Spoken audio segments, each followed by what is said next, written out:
Hello everyone, আসসালামু আলাইকুম। Welcome back to my another blog. আজকে আপনাদের সাথে শেয়ার করব 1000 টাকার রেসিপি। হ্যাঁ, 1000 টাকারই বলা যায়। বর্তমান সব জিনিসের দামের যে ঊর্ধ্বগতি, তাতে রসমালাই কেনার সাধ্য বর্তমান পরিস্থিতি দাঁড়িয়ে অনেকেরই নেই। তো খেতে তো মন চায়, সাধ্যের কাছে কি সবসময় টিকে থাকা যায়? যায় না তো।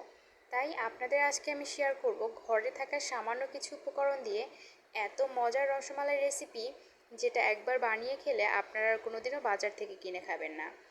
বিশ্বাস করুন, রেসিপিটা আমি প্রথম বানিয়েছি আর একদম সাকসেস হয়েছি। আর আমি তো অন্তত কোনোদিন আর বাজার থেকে কিনে খাবো না। তো চলুন দেখে নেওয়া যাক। এখানে আমি নিয়েছি গুঁড়া দুধ। আপনারা কতটুকু মিষ্টি বানাবেন সেই পরিমাণ অনুযায়ী গুঁড়া দুধ নেবেন। আমি অল্প একটু নিয়েছি, যেহেতু আমরা মানুষ মাত্র কয়েকজন। তারপর আমি এর মধ্যে নিয়ে নিচ্ছি পরিমাণ মতো ঘি। ঘিটা এখানে অবশ্যই ইউজ করতে হবে, কেননা ঘি দিলে অনেক সুন্দর একটা ফ্লেভার আসে।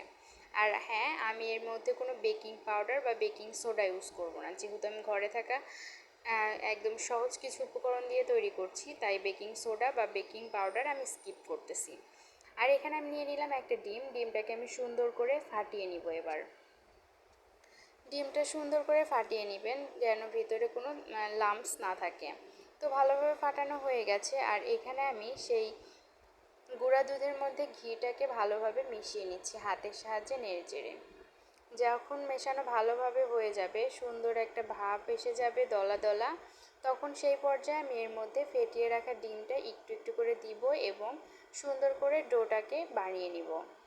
একদমই পুরোটা দিয়ে দিবেন না, কারণ তাহলে ডোটা পারফেক্ট হবে না, হয়তো ডিম বেশি হয়ে যাবে, না হলে কম হবে। তো একটু একটু করে মাখাবেন, দেখবেন ডোটা অনেক বেশি সুন্দর হবে। এবং যখন বুঝবেন ডোটা পারফেক্ট হয়েছে, মানে এক সুন্দর করে বল বানানো যাবে, তখন বুঝবেন ডোটা একদম পারফেক্ট হয়েছে।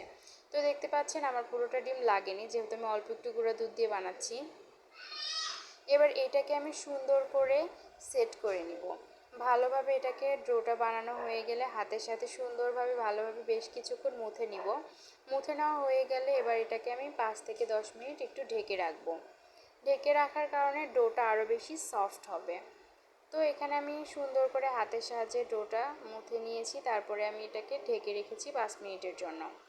এবার আমি চলে আসছি 5 মিনিট পরে। আমি এখন সুন্দর করে গোল গোল শেপ দিয়ে নেব এবং রসমালাইগুলো বানিয়ে নিব। আপনারা চাইলে এগুলো লম্বা সাইজও করতে পারেন, কারণ রসমালাই তো লম্বাও হয়, কিন্তু আমার মনে হলো গোল গোল বানালেই ভালো লাগবে, তো আমি গোল গোল করেই বানিয়েছি। আর এখানে নিয়ে নিচ্ছি একটা পাতিল, তার মধ্যে দিয়ে দিচ্ছি 1 লিটার পরিমাণ গরুর দুধ। আপনারা কতটুকু রসমালাই বানাবেন সেই অনুযায়ী গরুর দুধটা পরিমাণ মতো করে নেবেন। তো দুধটা যখন একটা বলক উঠে এসেছে, তখন আমি এর মধ্যে দিয়ে দিচ্ছি কালো এলাচ এবং সাদা এলাচ। তারপরে দুধটাকে ভালোভাবে কিছুক্ষণ জাল করে নিয়েছি। এই পর্যায়ে এর মধ্যে আমি দিয়ে দিয়েছি রসমালাইগুলো। তারপরে এগুলোকে আমি বেশ কিছুক্ষণ সুন্দর করে জাল করে নিব।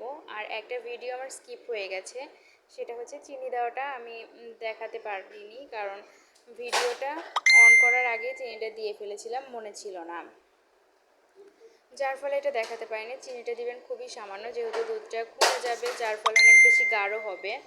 আর চিনি বেশি হলে খেতে বেশি মিষ্টি হওয়ার কারণে অনেক সময় খাওয়া যায় না, তো সেটা বুঝে চিনিটা দিয়ে দিবেন।